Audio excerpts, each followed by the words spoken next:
राधे राधे दोस्तों। आज हम आपको सुनाएंगे एक औरत की कहानी।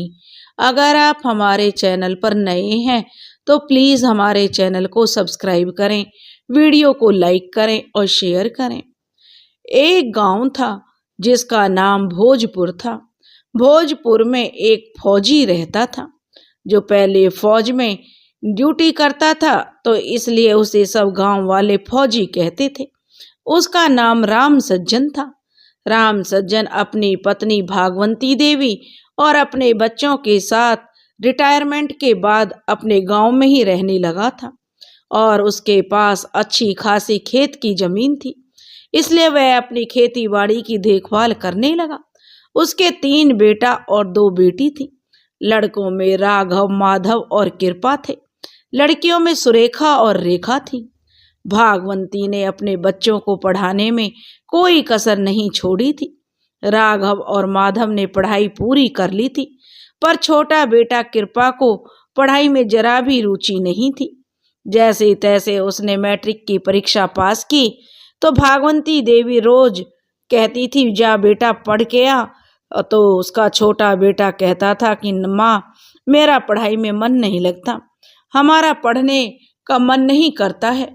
माँ बेचारी कह कह कर थक हार कर चुप बैठ जाती, लेकिन कृपा बिल्कुल नहीं पढ़ने में मन लगाता था। राम सज्जन की मेहनत से खेती बाड़ी अच्छी फसल दे रही थी। बड़ी बेटी सुरेखा का विवाह नजदीक में ही अच्छे खाते पीते परिवार में कर दिया था।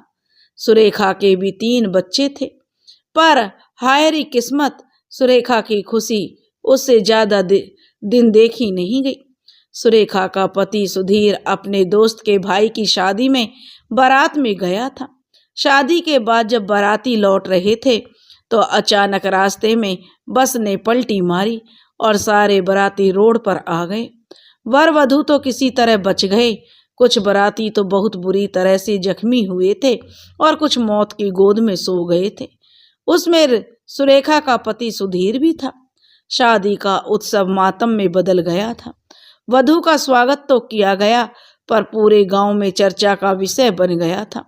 गांव वाले जहां तहां कह रहे थे, नई बहू के लक्षण ठीक नहीं है, आते ही बारात को खा गई, आगे भगवान जाने क्या होगा। यह सब सुनकर बेचारी नई बहू रोती रहती थी, पर किसी के पास उसके लिए प्यार के 2 शब्द नहीं थे। राम सज्जन और सुरेखा के ऊपर दुखों का पहाड़ टूट पड़ा था। राम सज्जन अपनी बेटी सुरेखा और उसके 3